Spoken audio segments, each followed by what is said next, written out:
Presenting our podcast, Got Milk, the Indian Dairy Context, brought to you by Shunya Agritech, India's first animal nutrition and well-being focused organization. Say hello to your hosts, Gear and Sahiwal. Welcome back to the deep dive. You know, for this one, we're going way beyond the usual milk and cookies. Definitely beyond the snack aisle. Yeah. This time we're diving into a world where cow means way more than just milk. And trust me, it's a lot more interesting than it might sound at first. Yeah, our listener sent us on this deep dive into the Sahiwal cattle breed in India. And wow, I gotta say, the research they dug up is seriously eye-opening. Absolutely. The stuff they found really makes you rethink some basic assumptions. So our mission today, should we choose to accept it, is to unpack exactly what makes the Sahiwal so unique. We're going to explore its value, but not just the dollars and cents kind. Right, like what else is there? Well, it turns out a lot. We're going to uncover those hidden gems, the non-economic stuff that really makes this breed stand out. And along the way, we'll tackle the big question. Why is it so crucial to protect this breed? We know you're all about getting to the heart of things, so we'll keep it focused and engaging like we always do. Precisely. And maybe, just maybe, we'll even bust some myths about cows along the way. Speaking of myth-busting, I'm going to throw a curveball right off the bat. The research actually reveals that the biggest chunk of the Sahiwal's value, at least for the people who raise them, isn't even about milk production. Yeah, you'd think, right? Like more milk, more money, end of story. But nope, not so simple. The study actually found that the cultural significance of the Sahiwal blows even its milk production out of the water in terms of economic worth. Talk about a plot twist. Totally. It's like, hold on, there's more to this cow than meets the eye. So to really grasp why this cultural value is so huge, we got to zoom out and look at the bigger picture of indigenous cattle breeds in India. We're talking about a country with one of the largest cattle populations on the planet. And get this. Within that massive herd, there are 43 recognized distinct breeds. 43, that's like a whole cattle catalog. But these aren't just random variations, right? They've evolved over centuries to be perfectly suited to their local environments.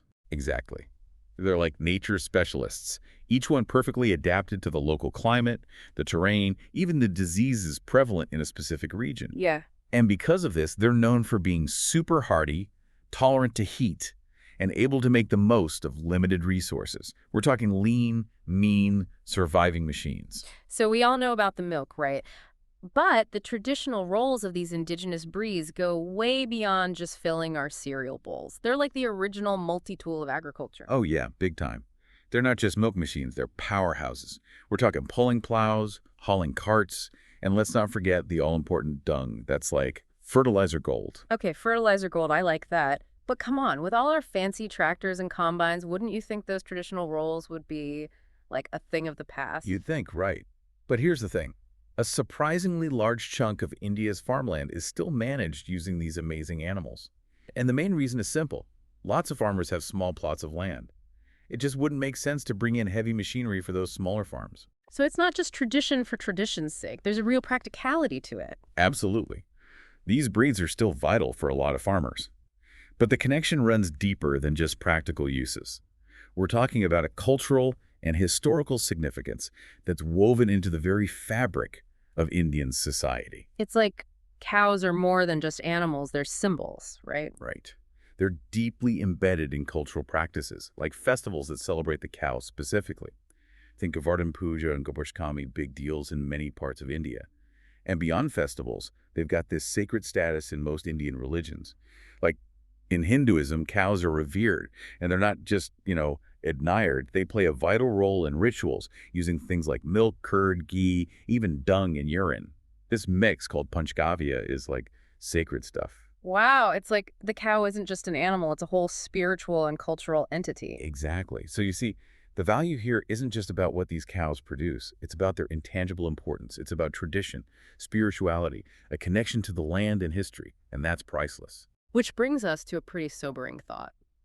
These breeds are facing some serious threats. It sounds like there's been this huge push towards just cranking up milk production. And all those other values, the cultural and ecological stuff, have been kind of sidelined. Yeah, that's a major concern. The study highlights how this laser focus on milk, like squeezing every last drop out of them, combined with a market that just doesn't see the whole picture, has put breeds like the Sahiwal at risk, big time. We're talking about things like crossbreeding with foreign breeds that promise higher yields, or just straight up replacing local breeds with those foreign ones. And then there's the lack of support for improving our own native breeds, right? Exactly. It's like we're so focused on the new shiny thing that we're forgetting the treasures we already have. And all of this leads to a loss of genetic diversity, which is a huge problem. It's like losing a library of genetic information that's been built up over centuries. Right. And it's not just about potential economic benefits down the line. It's about losing unique adaptations to local environments, losing resilience to diseases, losing a part of our heritage. It's like we're so busy looking ahead that we're tripping over the amazing things right in front of us. It's a classic case of you don't know what you've got till it's gone. That's why this study is so important. It forces us to stop, take a breath, and really consider the total value of these breeds, the tangible and the intangible. Only then can we make smart decisions about conservation, decisions that work for both people and the planet. Okay, so let's narrow our focus now. The star of this show, the Sahiwal breed, it's considered one of the best native breeds in India, and yet it's facing extinction in its own homeland. Talk about a head-scratcher. It's a real irony, right? Here's this breed that's like the champion of Indian cattle, and it's struggling to survive. But let's talk about what makes the Sahiwal so special. First off, it's got the highest milk yield of any indigenous Indian breed. We're talking an average of 3,500 to 4,500 kilograms per lactation. And that's not skim milk either. It's got good fat content, about 4 to 4.5%. So it's a quantity and quality combo. But wait, there's more, right? It's not just about the milk. Oh no, this breed is like the Swiss Army knife of cows. It's got this natural resistance to ticks and parasites, which is a huge deal. Plus, it can handle the heat like a champ, essential for that Indian climate. It calves easily, doesn't get stressed by drought, tolerates bloat, and get this, it's got a good temperament, making it easier for farmers to manage. Sounds like a dream cow. And it's so valuable that it's been used to create new breeds, right? Not just in India, but in other countries too. Absolutely. Its genes are like gold. It's been used in breeding programs in India to develop breeds like Cairn Swiss and Frieswald. And internationally, it's been used to improve adaptability in other cattle populations. But despite all this, despite being like the MVP of cows, it makes up a tiny fraction of the total cattle population in India, only about 2.5%. Seriously, 2.5%? That's like a rounding error. And of that already small number, only about 22% are considered purebred. So what's going on here? What's pushing this amazing breed towards the brink? It's a perfect storm of factors, unfortunately. We're talking about rapid changes in society and the economy, shifts in the environment, and the way agriculture is practiced. Specifically, the study points to shrinking grazing lands, which is a problem for any grazing animal. Then there's this big emphasis on crossbreeding with those foreign breeds that promise higher milk yields, at least in the short term. And finally, the rise of buffalo as commercial dairy animals has also put pressure on the Sahiwal. So it's like a three-pronged attack. Less land, more competition, and shifting priorities. Exactly. And all of this is happening to an already limited population. To really understand what's going on, the researchers zoomed in on the Sahiwal's traditional breeding grounds, those areas where it's deeply rooted in the culture and history. They went to the source, so to speak. They did. The study focused on 3 districts, Sri Ganganagar in Rajasthan, Fazoka in Punjab, and Sirsa in Haryana. These areas were chosen because they're like the heartland of the Sahiwal, places where it's been intertwined with people's lives for generations. But sadly, these regions have also seen a big drop in native cattle and a rise in those crossbreds. So it's a microcosm of the larger trend. Exactly. And to get a handle on how people value the Sahiwal today, the researchers went straight to the farmers. They surveyed 168 dairy farmers, half raising Sahiwal, half raising other breeds, across 12 villages in these districts. They did face-to-face interviews, asking specific questions to get at what people really think and feel. They didn't just rely on cold, hard market data, right? No, they recognize that market prices for milk don't tell the whole story. They don't capture the cultural value, the ecological value, all those things we've been talking about.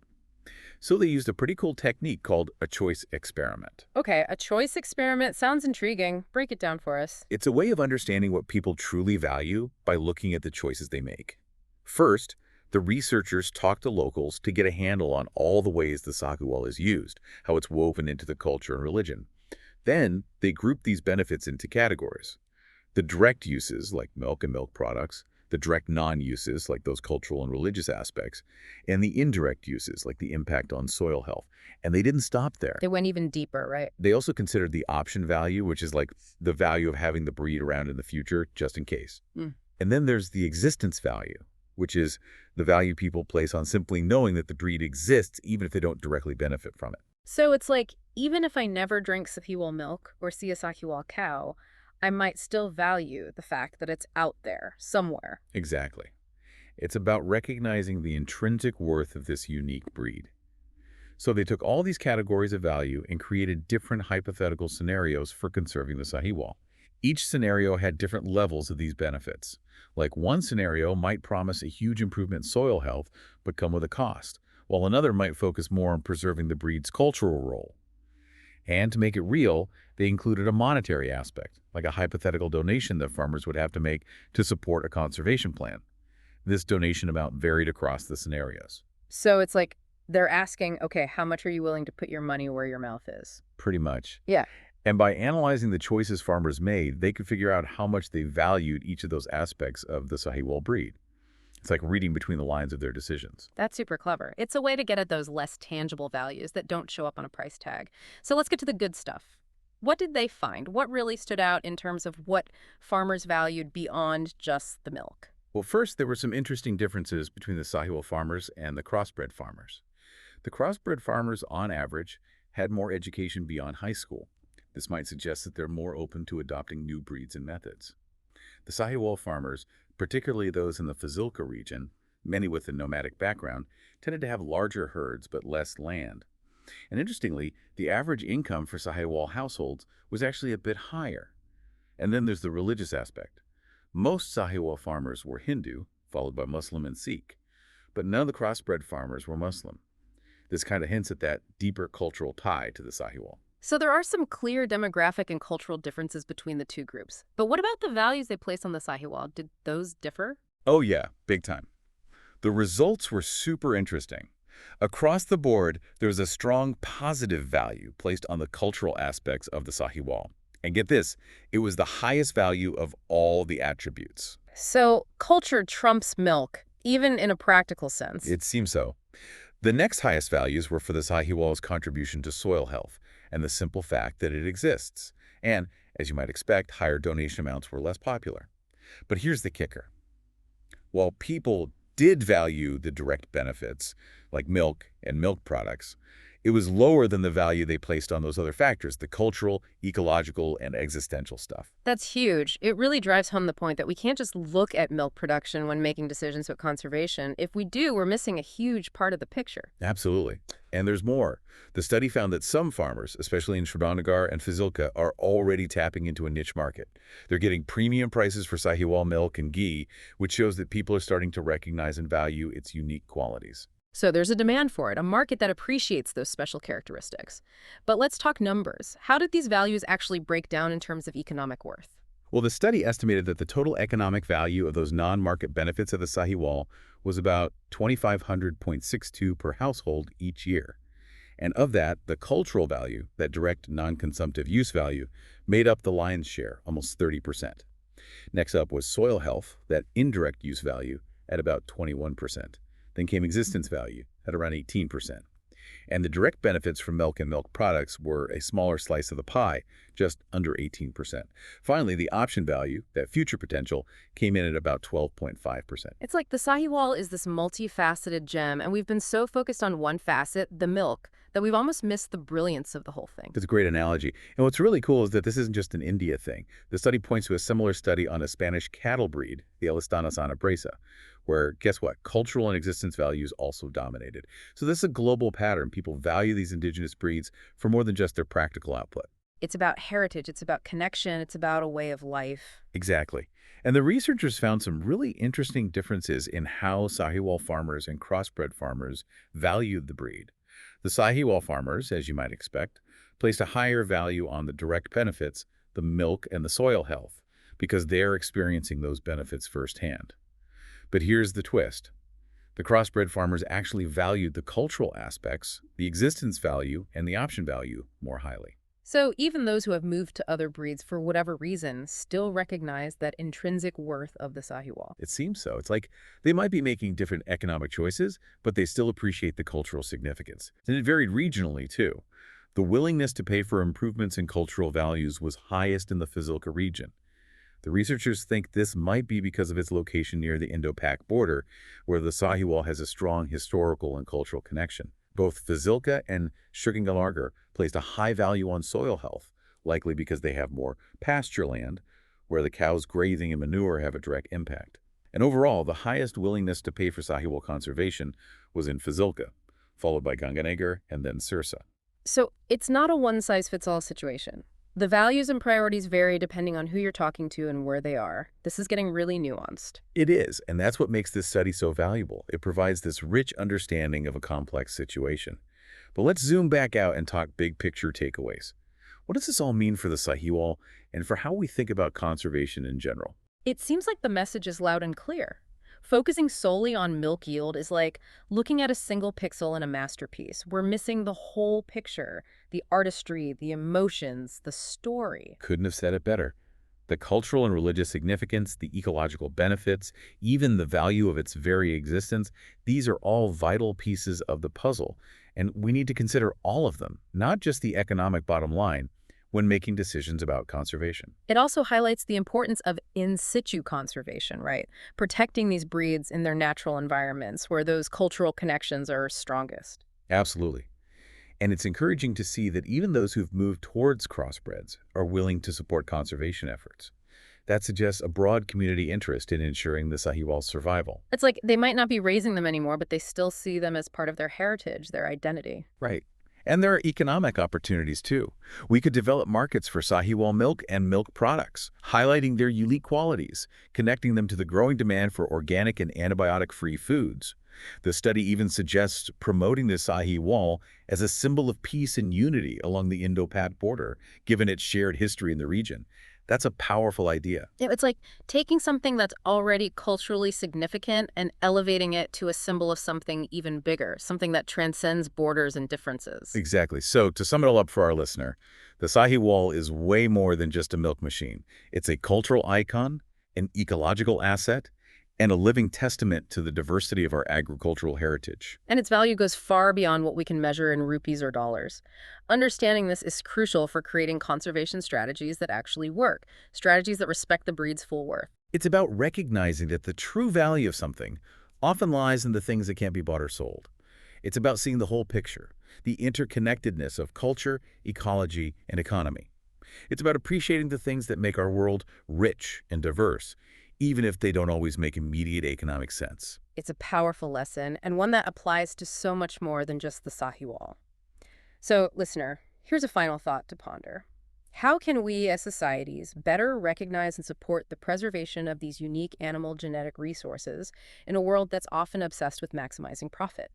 How can we make sure those intangible values, the cultural, ecological, and existential ones, are given the weight they deserve? It's a question worth asking, a conversation worth having. Absolutely. And a huge thank you to you for bringing this incredible research to our attention and for taking this fascinating deep dive with us into the world of the Sahiwal.